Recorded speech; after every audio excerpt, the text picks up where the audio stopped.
right? Recording would be a good thing. Recording is helpful. Push the button. Always press record. Yes. All right, so welcome back to Holy Chat.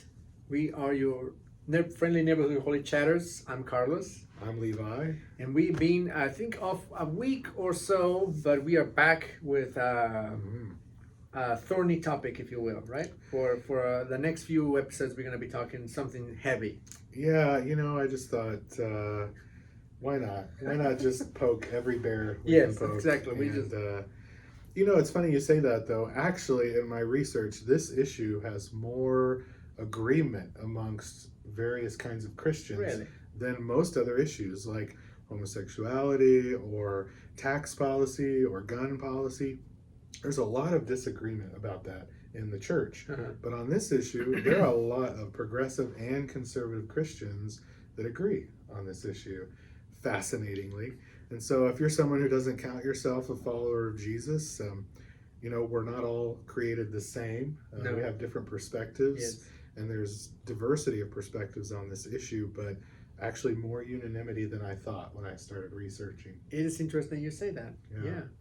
Now, there's certainly a group of Christians that disagree. Severely disagree. And that's actually the point, because what we're going to talk about today is called Christian nationalism. Sounds like fun, doesn't it? It does. That's why I brought my America hat. America hat. My America. I like it. Zoom in now. My dad bought me my America hat, and sometimes I wear it ironically. Sometimes I wear it for real. Well, I got my America hat, like that. A variation of that when I got my citizenship. They gave you a America hat Yeah, for citizenship? yeah. Well, not in there, but my family As a gift? as a gift, as a joke kind of thing. Do you still have it? Yeah. Okay, we got to see that. Yeah. That's I'll important. put it somewhere. Put my America hat. That's fantastic. Yeah, I got that. So let's talk about this Christian nationalism thing, because I think there's been a movement in our denomination, in the United Methodist Church, to condemn Christian nationalism. But I always thought, well, it would be really helpful to define it first, because if we don't define what we're condemning or what we're opposing, then it just becomes kind of a catch-all for things we just don't like, instead of being precise. So for me, when we think of Christian nationalism, we're not talking about patriotism. No, it's very different from that. Yes. Yeah, I mean, I'm patriotic. I love that I live in a country where I'm free to worship, at least for now. Where I'm free to kind of go where I want to go and do what I want to do within reason. And I love our vibrant history and the diversity of our culture. So I consider myself patriotic. So how do you think Christian nationalism is different from just being patriotic? Well, Christian nationalism, let's put the Christian to the side, but just nationalism for now. If I understand correctly, it is when you are not only patriotic, but then there is a sense of superiority upon everybody else. So then your nation is the one who has been bestowed all these special things, whatever you want to call it, or anything that it is, that makes it unique and makes it better than, and in many ways, even that could be or there will be examples in history where that exceptionalism is taken to the extreme to say, well, we're going to take our exceptionalism to other places and we crush them. Okay. Right. I mean, it could be that. It could be that. Yes. Yeah, kind of that imperial. View that because we're better than you, we need to bring our values or way of being into your space, and then you end up colonizing and that kind of thing. I think that's a great start, and I would just add on top of that from a theological perspective. I heard one conservative pastor from the Gospel Coalition talking about this that said, we all have affections for things. We have affection for family, for our country, and for God, if you believe in God. And he said, nationalism or Christian nationalism is when your affections for your nation actually exceed your affections for God or your family or other things, where it kind of becomes the thing that's so important to you that it drives everything within you, and you end up neglecting the deeper spiritual parts of who you are for this outward nationalistic view. Right. So then that comes with the Christian part, right? That is then that. So if your nation is exceptional, then Christianity, it is the default of everything, of everybody, and therefore everything else or everybody else who is not, then therefore is wrong, or I don't know, could be persecuted or could be put down, or anyway. All I say is that then when Christianity is the pinnacle of everything, right? And it is equated, as you said, with the nation. Yeah.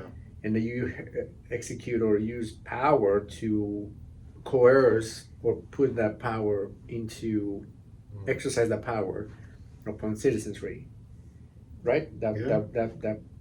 Yeah, I never made that connection that you said, but it makes sense that it's your nation is exceptional and your faith tradition is exceptional, and you put those two together and you have something that is non-negotiable anymore. Like my God is the God, my nation is the nation. I put them together, and now there is no compromise.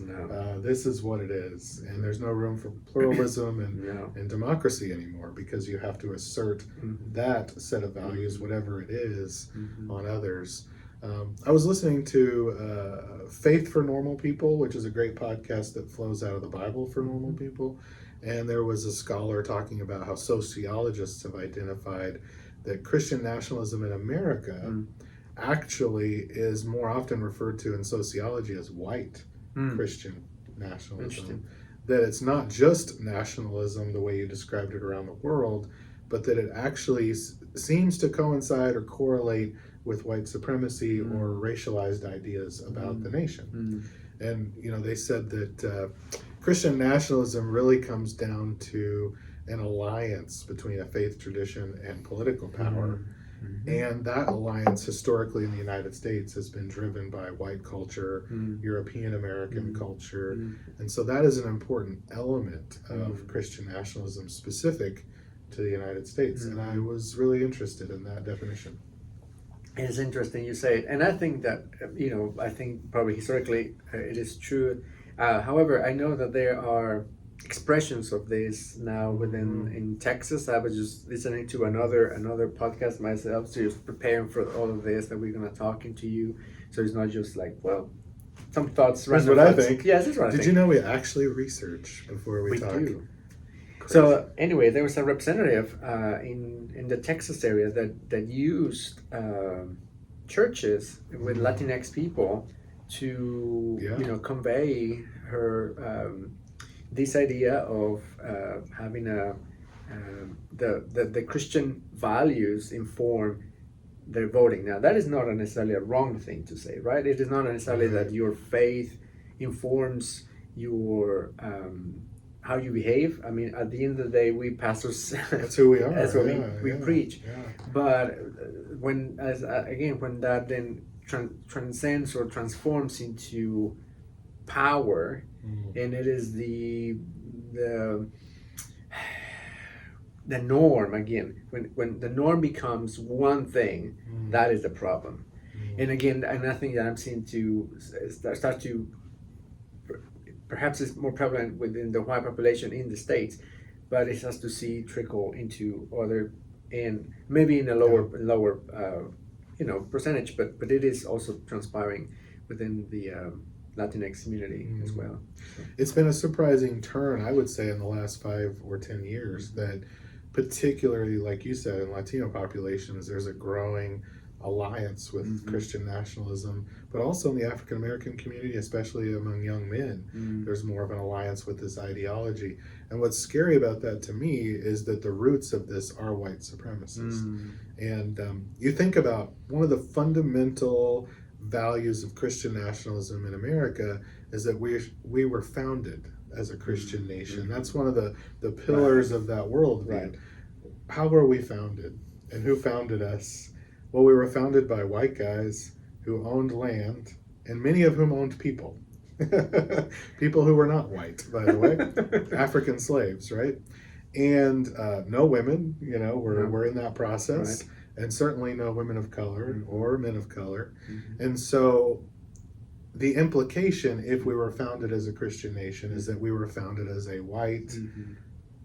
upper class Christian nation. Mm-hmm. There's an implication there that I think is getting lost by Mm-hmm. everyday people who maybe are adhering to that ideology. Mm-hmm. They don't realize that the roots are very dark and scary, Mm-hmm. and they come out of that period of time. Right. I really like Ibram Kendi's writing, and he writes a book called Stamped from the Beginning. I think I have it behind me somewhere. And it will open your mind to an African American perspective on American history. And he quotes that I've never heard from founding fathers or very famous colonists before then that are extremely racial and racist things that they said. You don't read those things in the textbooks in school. Right. Never came up, You hear about Washington and the cherry tree, but you don't hear some of the extreme racial language that folks were using. Now, I will say there was diversity of opinion in the founding of our nation, and it wasn't just about Christianity either. Right. There were founders who believed that there should be a clear separation between your faith tradition and the power of that and the power of the federal government or state governments. There was a diversity of opinion there. Well, and I think that this conversation is not a new conversation, and I think that therefore is the First Amendment that we have the right to worship in whatever way that we see fit, and that the government, it is not to endorse one particular religious group or faith, tradition, or religion, but that we have this freedom to do so. So I think that from the get-go, as you say, I think that they were the founding fathers, and from then on is this conversation is how much is too much, and how little is too little, and how our faith should inform our how far our faith can be informing our political do in our civic engagement, and when it is when have we crossed the line. And I think that's a conversation. Yeah, that's a good point. Like, how much does our faith inform our involvement? Now, I want to get into that, especially in future episodes, but as we talk about like the foundation of Christian nationalism, it really goes way, way, way back, even before the founding fathers. And for many of us, we see the first sort of Christian nationalist type expression in the 300s. This is Sparta! 300s. Yeah, maybe 300, right? Well, that might have been around the same time. I don't know. No, it's like 600 years later, I think. Okay, fine. But maybe. Whatever. You're the nerd that likes to watch those things. But tell me what happened 1,700 years ago, and why in the world that would matter right now. Well,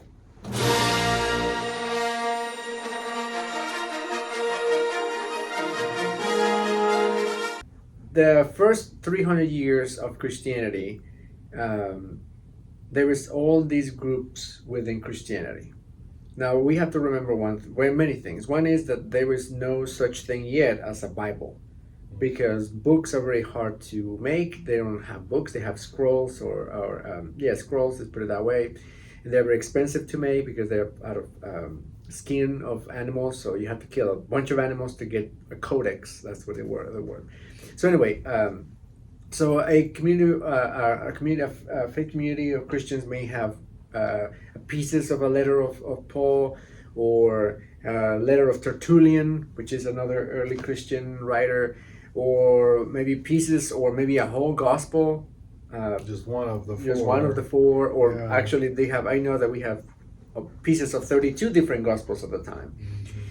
One famous one was the Gospel of Thomas.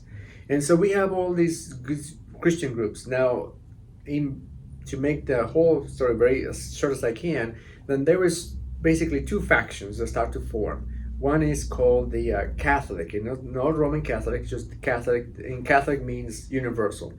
So that group starts to form together an identity based on a specific set of creeds, a specific books that they were reading, in a specific way of understanding the order of the church. Primarily, that they would do what came to be called apostolic succession, which is just that Peter put the hands upon some guy, and then that some guy put the hands upon other, and that is a line of authority. And understandably so, because there was all these little groups of Christians, and who has authority, who can baptize children or people, who can preach, who can do Eucharist or the Holy Communion, and so on and so forth. So we like that because that's where we get our authority. Correct. As elders in the Correct. So and that just tells you an idea of who won. Now, I'm not saying it's the truth or the right way. No. I'm just saying selfishly that we prefer that because that means Peter gave us our power. That's right. We can trace all the way to Peter. Yes. So anyway, and then the other. I'm still working on that genealogy. You let me know when you finish that one. So the other one is the other group's big group is the what is called now the Gnostics. And now there is not one. Gnostic is just one belief. It's just a variety of beliefs about Christ, about what does it mean to be a disciple of Jesus Christ, about authority. I will give you, for instance, people who believe that Jesus, because these Gnostics used to be really revolted by anything fleshy, so they will say that Christ or Jesus was not really a person, that came more of a spirit, but appeared to be a flesh. So that has consequences about the cross and all these kinds of other things. That they will cast lots every time that they meet. When they gather to worship, they will cast lots, and some will be bishops, some will be priests, some will be deacons, some will be collecting the offering kind of thing, and then the next time there will be again sounds fun. Cast lots, and so they were more inclusive. There will be women in there, and so the Catholics didn't like that. So all comes crashing down to 325, right? No, it's only. That's right. It's not yet. Okay. It all comes crashing down to 325 Common Era or AD, right? That's what it's called. In the year of our Lord. Yes. 325. 325. When then the emperor of the empire called Constantine became Christian, and then everybody started talking about Christian nationalism. So it says, now I'm Christian, so now all my subjects now are Christians. I don't care if they don't believe in it. You go build pools so everybody gets baptized, and now everybody has to come and worship Christ, and because I said so. There you go. And then everybody became Christian. Yeah, and that was kind of the birth of what we call Christendom today, which is this idea of church and state are intermarried. I studied once with Dr. John Philip Newell, who's a great Celtic scholar, and he calls it getting in bed with empire. Yeah. And I love that phrase because it's a soft way of saying what the Hebrew prophets said.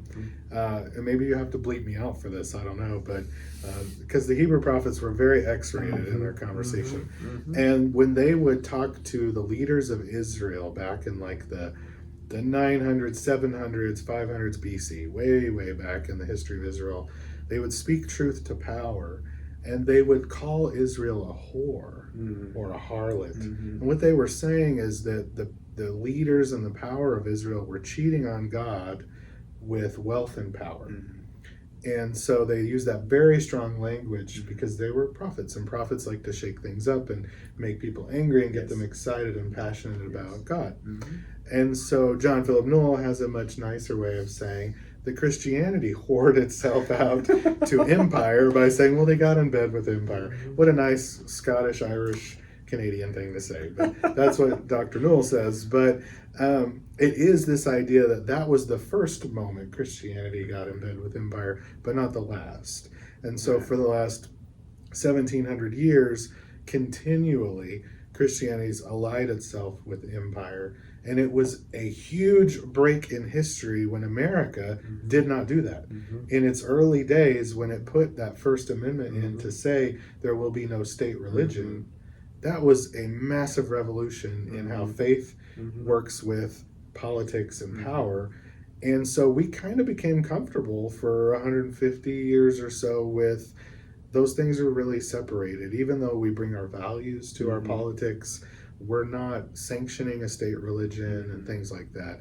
George Washington wrote a beautiful letter to a Jewish person before he passed away, saying that he dreamed of a day when they could live in peace, every person under their own fig tree. And it was just a reference back to the Hebrew scriptures that he envisioned a time where people of all faiths were at peace and living together. So there was this ethic of that in the Constitution and in the culture.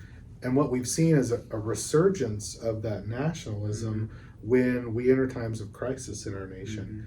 Around slavery and the Civil War, we had a resurgence of Christian nationalism. At the end of World War II, when segregation was being fought. You'll notice a theme here. It often has to do with race, both slavery and then segregation. And now today, in the midst of the immigration crisis, that's usually when Christian nationalism rears its ugly head, and we are tempted to ally Christianity and empire back together again. Right. Well, and again, just two things. One is how important that First Amendment and what the USA was doing is that impacted many in south of the border, because Mexico, when they make their constitution, because we get independence in 1821. And all the new constitution is being made, we adopted a lot of the things that the U.S. already had, and one of those things is separation of church and state. And we went to the extreme in Mexico because I will give you, for instance, pastors or priests can marry people, but that if you marry people in Mexico, that marriage is not necessarily illegal, but it's before the courts is null. You have to go to the court to be legal marriage. So so if you want to be married in any denomination in Mexico, before you have your religious wedding, you have to show that you have your license already. Basically, you already married in the civil court. Before you can be married in the church. At least in the Methodist Church in Mexico, that is the rule. Wow. Because otherwise you can marry people, but it's just symbolic. That's what it is. It's just symbolic, because there is truly a separation. I mean, in that sense of not anybody can just. It has to be a court of peace, a judge of peace is called. So anyway. Wow, that's fascinating. Yeah. So we're going to keep talking about this in future episodes. We'll leave you with one last thought, which, as United Methodists, we talk about John Wesley a lot, who was one of the founders of our movement. And I love what Wesley said about Emperor Constantine and the empirical church, this imperial church. He said, Constantine's calling himself a Christian and the pouring of flood of wealth and power on the Christian church was productive of more evil to the church than all the 10 persecutions put together. The 10 persecutions being all these famous Roman persecutions. And so, and Wesley goes on, he says some really mean things about Constantine and the whole thing. But he's basically like, the worst thing that happened to us as Christians is when Christianity got in bed with empire. And John Wesley often focused his historical references to theologians before Emperor Constantine, and didn't reference a lot of theologians during this period of nationalism or empire and imperial Christianity. So it is a part of our faith tradition to be a little bit suspect of anything in that time and in that mindset. And so we don't have our easy button. No, but we have I think it's just better even. We have a better button? Yeah, I think it's a better button. A better button? Yeah. What does it do? Should we try it? 30-second dance party.